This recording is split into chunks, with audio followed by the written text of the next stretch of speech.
ಸ್ನೇಹಿತರೆ, ಗೃಹಲಕ್ಷ್ಮಿ ಯೋಜನೆಯ 15ನೇ ಕಂತಿನ ಹಣ ಯಾವಾಗ ಬರುತ್ತೆ ಅನ್ನುವಂಥದ್ದನ್ನು ಈ ಒಂದು ವಿಡಿಯೋದಲ್ಲಿ ನಿಮಗೆ ತಿಳಿಸ್ಕೊಡುತ್ತೇನೆ. ಎಲ್ಲರೂ ವಿಡಿಯೋನ ಕೊನೆವರೆಗೂ ನೋಡಿ. ಅದಕ್ಕಿಂತ ಮುಂಚೆ ಯಾರು ಇನ್ನೂ ಚಾನಲ್ನ ಸಬ್ಸ್ಕ್ರೈಬ್ ಮಾಡಿಕೊಂಡಿಲ್ಲ, ಸಬ್ಸ್ಕ್ರೈಬ್ ಮಾಡಿಕೊಂಡು ವಿಡಿಯೋಗೆ ಲೈಕ್ ಕೊಟ್ಬಿಟ್ಟು ವಿಡಿಯೋ ನೋಡೋಕ್ಕೆ ಸ್ಟಾರ್ಟ್ ಮಾಡಿ. ಹೌದು ಸ್ನೇಹಿತರೆ, ನಿಮಗೆ ಈ ಹಿಂದೆ ವಿಡಿಯೋಸ್ಗಳಲ್ಲಿ ಗೃಹಲಕ್ಷ್ಮಿ ಯೋಜನೆಯ 14ನೇ ಕಂತಿನ ಹಣ ಯಾವಾಗ ಬರುತ್ತೆ ಅನ್ನೋವಂಥದ್ದಾದರೆ ತಿಳಿಸಿಕೊಟ್ಟಿದ್ದೆ. ನಾನು ನಿಮಗೆ ಇದೇ ನವೆಂಬರ್ 15ನೇ ತಾರೀಕು ಒಳಗಡೆ ನಿಮಗೆ ಗೃಹಲಕ್ಷ್ಮಿ ಯೋಜನೆಯ ಹಣ ಬರುತ್ತೆ ಅಂತ ಹೇಳಿದ್ದೆ. ನಿಮಗೆಲ್ಲರಿಗೂ ಈಗಾಗಲೇ ಗೃಹಲಕ್ಷ್ಮಿ ಯೋಜನೆಯ 14ನೇ ಕಂತಿನ ಹಣ ನಿಮ್ಮ ಖಾತೆಗೆ ಜಮಾ ಆಗಿದೆ. ಅದು ನಿಮಗೂ ಕೂಡ ಗೊತ್ತು. ಬೇಕಾದರೆ ನಿಮ್ಮ ಖಾತೆಗಳನ್ನ ಒಂದ್ಸಲಿ ಚೆಕ್ ಮಾಡಿಕೊಳ್ಳಿ. 14ನೇ ಕಂತಿನ ನಿಮ್ಮ ಖಾತೆಗಳಿಗೆ ಬಂದಿದೆ.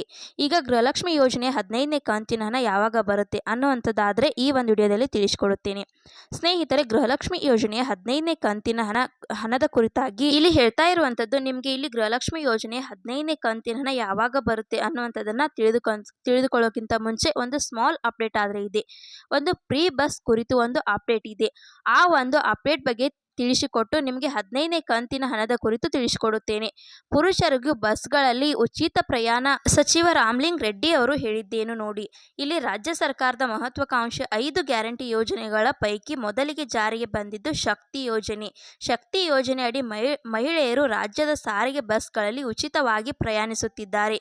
ಇದರಿಂದ ರಾಜ್ಯ ಸರ್ಕಾರ ನಷ್ಟ ಅನುಭವಿಸುತ್ತಿದೆ ಎಂಬ ಆರೋಪದ ಮಧ್ಯೆ ಪುರುಷರಿಗೂ ಉಚಿತ ಬಸ್ ಪ್ರಯಾಣಕ್ಕೆ ಅವಕಾಶ ನೀಡಬೇಕೆಂಬ ಮಾತುಗಳ ಮತ್ತೆ ಬರುತ್ತಿದೆ.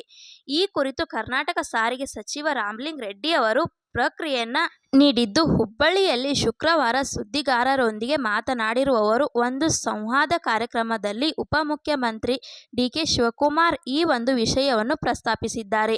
ಅವರನ್ನು ಭೇಟಿ ಮಾಡಿದ್ದಾಗ ಈ ಕುರಿತು ಮಾತುಕತೆ ನಡೆಸುತ್ತೇವೆ ಎಂದು ಹೇಳಿದ್ದಾರೆ. ಸ್ನೇಹಿತರೆ, ಇಲ್ಲಿ ರಾಮಲಿಂಗ ರೆಡ್ಡಿ ಅವರು ಏನು ಹೇಳಿದ್ದಾರೆ ಅಂದರೆ, ಡಿಕೆ ಶಿವಕುಮಾರ್ ಅವರ ಜೊತೆ ಮಾತನಾಡಿ ಇದರ ಬಗ್ಗೆ ಒಂದು ನಿರ್ಧಾರವನ್ನು ತೆಗೆದುಕೊಳ್ಳುತ್ತೇವೆ ಅಂತ ಹೇಳಿದ್ರು.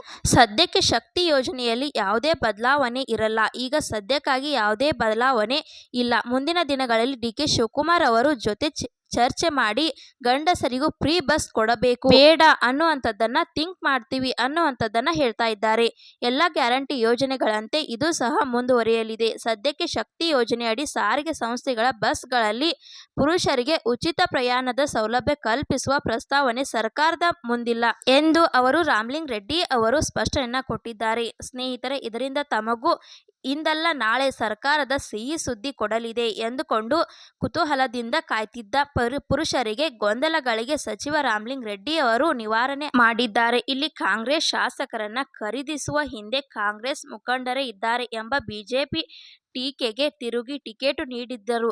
ಇಲ್ಲಿ ಬಿಜೆಪಿಯವರು ಸುಳ್ಳು ಹೇಳುವುದರಲ್ಲಿ ಶ್ರೀರಾಮ. ಬಿಜೆಪಿ ಅಂದರೆ ಬುರುಡೆ ಜನತಾ ಪಕ್ಷ. ಈ ಹಿಂದೆ ಕಾಂಗ್ರೆಸ್ ಸರ್ಕಾರ ಉರುಳಿಸಿ ಬಿಜೆಪಿ ಸರ್ಕಾರ ರಚನೆ ಮಾಡಿದ್ದು ಹೇಗೆ? ದೇಶದಲ್ಲಿ ಕಾಂಗ್ರೆಸ್ ಸರ್ಕಾರ 224 ಸೇರಿ ಬೇರೆ ಬೇರೆ ಪಕ್ಷಗಳನ್ನ 450 ಶಾಸಕರನ್ನ ಖರೀದಿ ಮಾಡಿದ್ದಾರೆ ಎಂದು ಇಲ್ಲಿ ಆರೋಪಿಸಿದ್ದಾರೆ.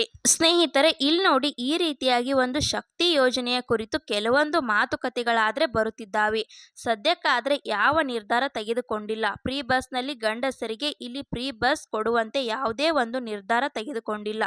ಉಚಿತ ಟಿಕೆಟ್ ಕುರಿತು ಈಗ 15ನೇ ಕಂತಿನ ಹಣದ ಕುರಿತು ಮಾತನಾಡುವುದಾದರೆ, ಸ್ನೇಹಿತರೆ, ಈ ಹಿಂದೆ ನಿಮಗೆ ಹೇಳಿದ್ದೆ, ನವೆಂಬರ್ 15ನೇ ತಾರೀಕು ಒಳಗಡೆ ಗೃಹಲಕ್ಷ್ಮಿ ಮತ್ತು 14ನೇ ಕಂತಿನ ಹಣ ಬರುತ್ತೆ. ಮತ್ತೆ ನವೆಂಬರ್ 30ನೇ ತಾರೀಕು ಒಳಗಡೆ ಗೃಹಲಕ್ಷ್ಮಿ ಯೋಜನೆಯ 15ನೇ ಕಂತಿನ ಹಣ ಬರುತ್ತೆ ಅಂತ ಹೇಳಿದ್ದೆ. ಎಲ್ಲರಿಗೂ ಕೂಡ 30ನೇ ತಾರೀಕು ಒಳಗಡೆ, ನವೆಂಬರ್ 30ನೇ ತಾರೀಕು ಒಳಗಡೆನೆ ಎಲ್ಲರಿಗೂ ಕೂಡ ಗೃಹಲಕ್ಷ್ಮಿ ಯೋಜನೆಯ 15ನೇ ಕಂತಿನ ಹಣ ಎಲ್ಲ ಜಿಲ್ಲೆಗಳ ಫಲಾನುಭವಿಗಳ ಖಾತೆಗಳಿಗೆ ಜಮಾ ಆಗುತ್ತೆ. ವೇಟ್ ಮಾಡಿ, ನಿಮ್ಗೆ ಅದರ ಜೊತೆಗೆ ಅನ್ನಭಾಗ್ಯ ಯೋಜನೆಯ ಹಣ ಕೂಡ ಬಂದಿದೆ. ಒಂದ್ಸರಿ ಚೆಕ್ ಮಾಡಿಕೊಳ್ಳಿ ಸ್ನೇಹಿತರೆ. ನೀವು ಸದ್ಯ ಮಟ್ಟಕ್ಕೆ ಇರುವಂತ ಅಪ್ಡೇಟ್. ನಿಮಗೆ ಬೇರೆ ಏನೇ ಡೌಟ್ಸ್ ಇರಲಿ ಪ್ರತಿಯೊಬ್ಬರು ವಿಡಿಯೋಗೆ ಲೈಕ್ ಮಾಡಿಬಿಟ್ಟು ಕಮೆಂಟ್ ಮುಖಾಂತರ ತಿಳಿಸಿ. ಯಾವ ಟಾಪಿಕ್ ಬಗ್ಗೆ ನಿಮಗೆ ಹೆಚ್ಚಿನ ಕಮೆಂಟ್ ಮಾಡ್ತೀರೋ ಅದರ ಬಗ್ಗೆ ನಿಮಗೆ ನೆಕ್ಸ್ಟ್ ವಿಡಿಯೋದಲ್ಲಿ ತಿಳಿಸಿಕೊಡುತ್ತೇನೆ. ಈ ರೀತಿಯಾಗಿ ಗೃಹಲಕ್ಷ್ಮಿ ಯೋಜನೆ ಬಗ್ಗೆ ಮತ್ತು ಶಕ್ತಿ ಯೋಜನೆ ಬಗ್ಗೆ ಅಪ್ಡೇಟ್ಸ್ ಬಂತು ತಿಳಿಸಿಕೊಡೋಣ ಅಂತ ವಿಡಿಯೋ ಮಾಡಿದ್ದೆ. ವಿಡಿಯೋ ಇಷ್ಟ ಆದರೆ ಲೈಕ್ ಮಾಡಿ, ಶೇರ್ ಮಾಡಿ, ಸಬ್ಸ್ಕ್ರೈಬ್ ಮಾಡಿ ಅಂತ ಹೇಳ್ತಾ ಮತ್ತೆ ಮುಂದಿನ ಮಾಹಿತಿಯೊಂದಿಗೆ ಸಿಗೋಣ. ಅಲ್ಲಿ ತನಕ bye bye, take care friends.